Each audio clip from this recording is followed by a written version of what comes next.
Hello, today is a skincare check-in, the follow-up to my skincare plan that I shared with you a few months ago. Every few months, I like to share a new skincare plan, and it usually falls seasonally as my skincare needs change and the weather changes.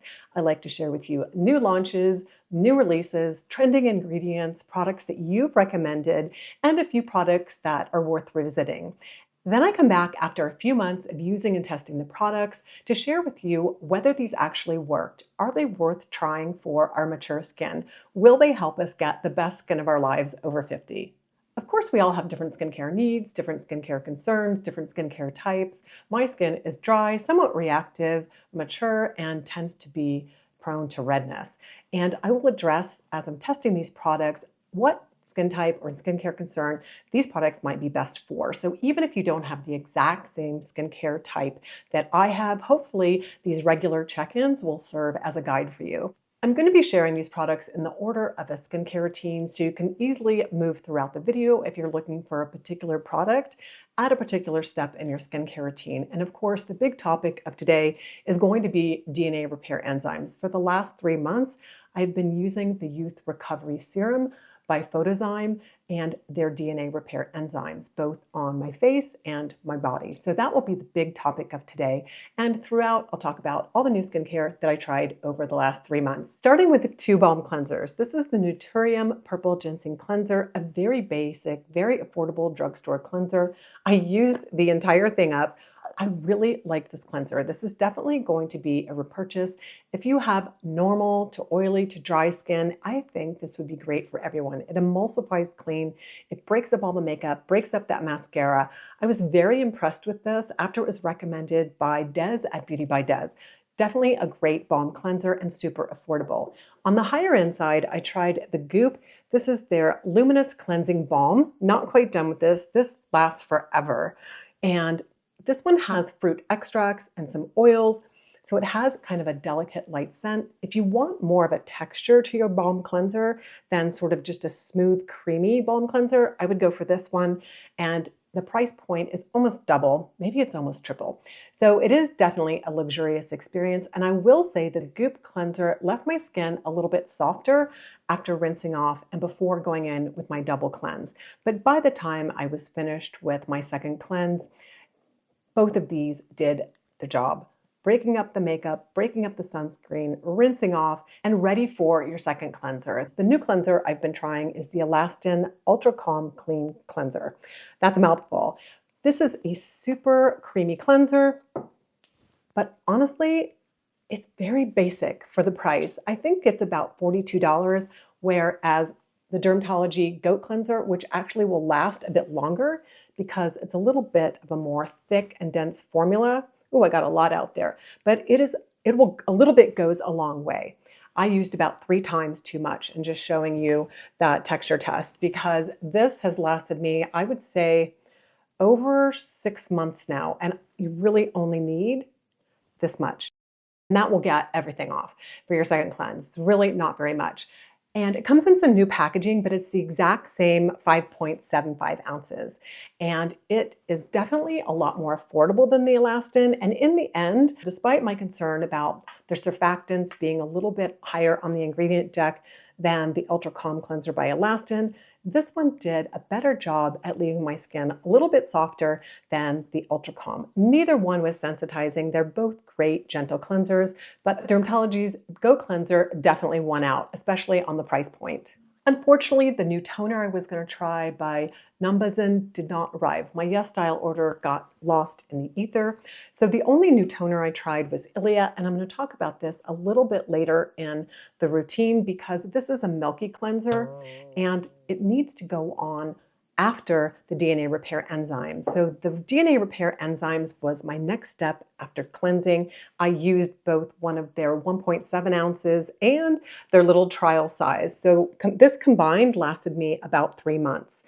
Now, what are DNA repair enzymes? I'm still learning myself. They are a very interesting, new, maybe trending ingredient. We shall see how the studies bear out. There are not that many clinical studies on how they work to actually repair the UV damage in our skin. but they're very promising, super interesting. I used both PHOTOZYME's face formula and the body formula. The face formula contains 3 different types of enzymes, whereas the body formula only contains 2. Now, what do DNA repair enzymes actually do? The theory is they help with the UV damage that we are bombarded by day after day after day. And we have a natural DNA repair enzyme pathway that doesn't need any help or any stimulus to react. It just repairs our body constantly. Or if it didn't, we would have multiple diseases, multiple cancers. We basically wouldn't be able to survive. The average person has a very robust DNA repair enzyme system. But the theory is that adding additional DNA repair enzyme stimulants, now this is not the actual DNA that we have in our DNA strands, in those double helixes. This isn't a piece of DNA that's going to replace a broken piece.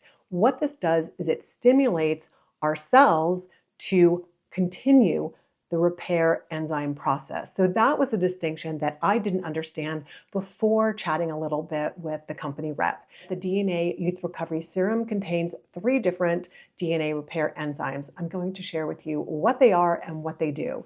The first one is photolysase. It's a light activated enzyme derived from algae and plankton. It directly removes underlying cell damage caused by UVA rays from the sun. The second one is endonuclease. It's a UV-resistant microbe. It initiates direct removal of underlying cell damage caused by UVA rays. The last one is glycosylase. It's a small flowering plant native to Eurasia. It detects UVB light and mediates the response to this DNA damaging wavelength. So we've got some real powerhouses that they've discovered can really help mediate the sun damage that we're getting. And in the body serum, there are 2 different types of enzymes. I'll put which ones they are right down here. So these are not actual human enzymes that are going into our cells, going into the nucleus of our cell, matching up with the DNA and repairing the DNA strands themselves. What they do is they stimulate our cells to behave in a more productive way so that we can carry on DNA repair at a better and a higher level. The more you add, the more you're stimulating your cells to carry out DNA repair. So did I see a drastic change in my skin from 3 months using the DNA repair enzymes? I did not. But the hope is by using them that I prevented the damage that UVA would have caused if I hadn't used them. This is kind of a protective step. It's not an active step that's going to change your skin overnight. What it is doing is protecting you from future damage. So I think that's a really clear distinction that we need to make. So I don't really have a before and after to show you, oh, my skin looked like this 3 months ago, and now with DNA repair enzymes, it looks like this, because it's what would it have looked like if I hadn't used them. And these are a costly product. So you have to kind of think twice, is this something you want to try in the vein that you're not going to see a huge difference in your skin because you're taking a preventative step. And these, of course, are to be used in addition to your daily sunscreen. And I'm going to share with you a new sunscreen that I tried that I think you guys are going to absolutely love. So how do you use these in a skincare routine? They come after cleansing. They're a very watery serum, even though they look kind of creamy. I was hoping there might be a little bit in here. Good, there is. So it looks like cream, but when you blend it in, it's a very thin, watery texture. So you put this on. It's supposed to absorb within 30 seconds. They absorb very quickly. They use a proprietary liposome, get into your skin really quickly to kickstart the DNA enzyme repair process. So you don't technically have to wait till this completely dries down, but I have been doing that before I move on with my vitamin C formula or any other serums that I'm using. The same with the body serum. You want to use this after cleansing right when you get out of the shower, towel off, and put this on. Of course, if you're new to skincare, all the products that I talk about could get really overwhelming. So definitely check out the video that I did for beginning skincare. At 50, I had never had a skincare routine and I had to start from scratch. So I totally get it. This can be a really confusing subject to talk about. So definitely check out that video. After letting my DNA repair enzyme serum dry down, I would come in with my vitamin C. And I'm sure you're asking, is the vitamin C serum going to deactivate the DNA repair enzymes? Apparently not. Apparently those DNA repair enzymes are taken up really quickly within like seconds once you apply them. So you can't deactivate them using a vitamin C. You can't deactivate them using a retinoid. And that was one of my first questions I asked, because if that was the only skincare serum that I could use, I'd be kind of limiting myself because I love vitamin C in the morning. We know how it helps with antioxidant protection, collagen building, and brightening. And the antioxidant serum that I tried over the last 3 months is by Allies of Skin. Now, this is not L-ascorbic acid, the gold standard with all the studies. This is ethylated L-ascorbic acid at 25% and tetrahexyldecyl ascorbate at 10%. So a total of 35% vitamin C derivatives. And it's a very gentle formula. It's kind of an oily formula. It's a non-water formula or non-hydrous formula, or an anhydrous formula. So if you have dry skin, if you have sensitive skin, I highly recommend trying out the Allies of Skin. If you can't tolerate the gold standard L-ascorbic acid, give this a try. Now, the Allies of Skin formulas are not inexpensive. I do have a discount code that can get you 20% off, and I'll put it right up here. But I understand these are not inexpensive products, but they are really well sourced ingredients, and they also are very sophisticated formulas. And if you can't tolerate L-ascorbic acid, I honestly did not see any difference in the brightening of my skin between ending my vitamin C formula from Dermatology, 15% L-ascorbic acid, and starting this. Now, these derivatives are more for brightening. Collagen stimulation, the evidence is more with L-ascorbic acid, but there are so many other things that you can do in your skincare routine to do collagen boosting. So if you're sensitive, give this a try. Eye creams. I finished up one of my tried and true favorite eye creams, the Silk Peony Eye Cream by Tatcha. Love this for the daytime. It's brightening, it's hydrating, it goes beautifully under makeup. One of my absolute all-time favorite eye creams. I tried several new lip products. First, a new exfoliating product by Dr. Idris. This is her lip peel. It has a very gentle exfoliator to help remove those kind of flat, crusty bits that you get on your lips. Very unpleasant, and I used it all winter long. Loved it for gentle exfoliation. I've gone to a chemical exfoliant as opposed to a lip scrub. I'm looking into getting the new one by EADEM. If you guys have tried that, let me know. And I topped it off with the Outset. Oh my gosh, I love this lip gloss. I am completely out. And they sent me 3 of their new lip colors. If you have not tried the Outset, it is a brand by Scarlett Johansson and another founder. I'm sorry, I can't remember her name, but they have the most amazing products for sensitive skin. Definitely, if you haven't tried their products, check them out. I'll be getting their skincare kit in soon, and maybe that will be one of the new ones that I try this spring. The Oasis lip gloss is fantastic. It's one of my favorite lip glosses that I used all winter long. And they have 3 new shaded Oasis products for spring. I haven't tried these yet, but I will swatch them, and I can't wait to try these colors. There's a nude color, and I've never used them before. So you and I are looking at these together, but they're like my favorite lip balm I think I've ever used, which is silly to be so crazy over a lip balm. But look at that pretty cherry color. And the last shade is a pretty plum color. Now, I do smell a scent to this. It does have kind of a plum scent, but the original has no scent. It's absolutely gorgeous. It's not the type of lip gloss you apply and then 30 minutes later you feel like you need to apply again. It goes on, it hydrates the lips. I actually prefer a lip gloss most days to a lipstick. And if I'm wearing a lipstick, I'm always throwing on a lip gloss over it. So I know it's silly to rave about a lip gloss, but if you wear lip glosses all the time, you can get kind of picky about them. And this is definitely one of my holy grail lip glosses for sure. I almost forgot to share with you the new Milky Toner that I tried. I did not get in the numbers in. Like I said, my Yes Style order went into the ether, so I wasn't able to try that. And that was one of your recommendations. I have reordered it, and hopefully it will be here in time for my spring skincare routine, which I'll be sharing with you in about a week. The Ilia Toner is more of a moisturizer, and they even say to use it under your moisturizer. So they're giving you a hint to use it in your moisturizing step. So you can use it as a light moisturizer, or you can use it as a moisturizing booster. If you use it before your active serums, there is the potential that it will block the effectiveness or the activeness of your serums from getting into your skin, absorbing into your skin, because it has so many ceramides and it has lipids and it's slightly occlusive. So you have to use this with the thought that this is really more of a moisturizer or a boosting moisturizer or a light moisturizer. And I love it, but you just have to make sure you put it in the right step of your skincare routine.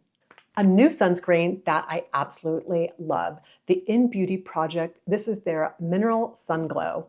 I love this, and they came out with a new tint. This is a tinted sunscreen, all mineral. It is a perfect, if you're my skin tone twin, this is a perfect match for my skin tone. And they also have 2 other shades, and they added, I think, a medium. So they had a light medium, which is what this is, and they have now a medium, and then they have a dark medium. Anyway, they have 3 shades, which is always great. More shades is always better. And I absolutely love this sunscreen, and I will be repurchasing during the Sephora sale next week. For my night eye cream, I tried the new formula that was recommended by Agency. This is how I'm getting my tretinoin now, and they recommended a tretinoin formula for the under eye. And I was really excited to try this, a little bit leery that it would really irritate my under eye area. I've used the hydroquinone retinoate formula from Dermatology without any problem, but this contains 0.002% tretinoin for the under eye. I was all about it. I love it. It's a very silky formula. Never had any irritation with this whatsoever. And I love the way that it felt and hydrated my under eye overnight. If you're not familiar with Agency, they are an online compounding prescription dermatology service, and I have had great luck with them. If you're interested in trying them, I'll put a link down below. If you want to try tretinoin and you can't take the higher percentages, they can compound a formula for you at a really, really low percent. My very first percent for my face was 0.009. So they start you out low, and they could have compounded it with even a lower percentage. So if you're struggling with your tretinoin like I have been lately, definitely look into Agency. Speaking of Agency, the new formula that they gave me for my tretinoin is 0.015. They started me at 0.009. It was a little one. And then they bumped me up to 0.015%. Honestly, folks, this was a little bit too much. I had to back off to using this once a week. This I could use up to 4 to 5 times a week. Unfortunately, when I bumped up once again, it started to get irritation. And I came back in with my Remedy for Ages formula. Love this. If you are struggling with tretinoin, and you can only use it once a week or twice a week on your other nights, this is the balm. It has, I'm going to read it off. I have to get some glasses here. Hold on a minute, because the ingredient deck on this 4 Ages formula by Remedy is incredible. I have my contacts in today after months and months of not using them, but I still can't read tiny print like this. So let's go through the ingredient deck. It has retinol, OL, retinaldehyde. So retinol, as you probably know, it's one of those very tolerable forms of vitamin A that is kind of the beginner step. It takes 2 conversions to actually become retinoic acid in the skin. Some people are sensitive to retinol, so when you're trying any of the retinoids, definitely do a patch test on your neck or your face, depending on where you're going to use it, because the skin of the neck may react differently to the skin of your face with a vitamin A derivative. I've had to scale back my tretinoin and go back to vitamin A derivatives, and I've absolutely been loving the Remedy formulas. They have a dark spot corrector formula that has just retinol and a bunch of anti-pigmentation ingredients, and they have now the 4 Ages formula, which has the retinol, the retinaldehyde. It also has argireline, matrixyl 3000, glycolic acid for gentle exfoliation, niacinamide, ceramides, resveratrol, and ferulic acid. This formula has been formulated to a point where it gives me absolutely no irritation. Even with the glycolic, even with 2 types of retinoid, it is amazing. So like I said, if you're struggling with using prescription formulas, you can either talk with the rep from Agency and get a really low compounded tretinoin formula, or you can use Remedy for Ages because, like I said, I can't tell you how I've been enjoying this. And it also makes me feel like I can use a retinoid product every day of the week. This is like once or twice a week, and this is the rest of the week. Now, I have been skipping my chemical exfoliant only because the tretinoin has been irritating my skin, and I don't want any additional irritation from an exfoliating product. Now, I have used this before, no problem at all, but I just didn't want to push the envelope. Irritated skin is not skin that's healthy skin. And as I said at the beginning of the video, I can occasionally have overreactive skin, and it's really just no point in getting your skin irritated because you're just kind of setting yourself backwards. So that is my tretinoin journey. Let's jump into a few body products and wrap this video up. I tried the NÉCESSAIRE vitamin C formula. To be honest, I didn't find this super hydrating, and I didn't have any change in the lightening and brightening of my body skin. So this won't be a repurchase for me personally. I was trying to replicate the skincare of my face for the skincare of my body by trying to get a vitamin C formula in the body, but I think this just isn't strong enough to take care of the pigment on my legs. A new exfoliating body wash that I tried that I absolutely loved, and it's taking me forever to get through this, is the one by NÉCESSAIRE. This is their AHA formula. It has 6% AHA, BHAs, and PHAs. So it's a multiple acid exfoliating formula, and it is so gentle. And it's in the scent Hinoki. And you guys know how picky I am about body scents. This is amazing. It's gorgeous. I absolutely love it. Highly recommend it for a gentle exfoliation in the shower. And of course, I'm incorporating retinoids for the body, and I'm using the NÉCESSAIRE 0.1% retinol OL. If you have any recommendations for body care, put them in the comments down below. And speaking of body care, I'm going to be using the OneSkin body products again. I used them in the fall, had amazing results, shared that with you, and I'm going to start a collaboration with Mary at Skin Obsessed Mary. We're both going to use the OneSkin for 3 months and report back to you guys in June. So if you're not subscribed to Beyond 50 Skin, definitely subscribe, like, and click that notification bell. Tap the all bell so that you get notifications when my videos upload, especially if you're curious about that collaboration. I think it will be fascinating. I'm very excited. So many of you have had such lovely results using the OneSkin, and I have to tell you that the DNA repair enzymes for the body went through a whole tube. It just wasn't moisturizing enough for my skin. My skin kind of still looks, or actually regressed to a more crepey look when I went off the OneSkin. So I'm really excited to start that up again. And I will put at the end screen, watch next, you just tap the end screen where the video is from my fall video, and you can see the before and afters of how well the OneSkin body worked last fall. Wishing you guys a skintastic day, and don't forget to catch my spring plan coming up in about a week.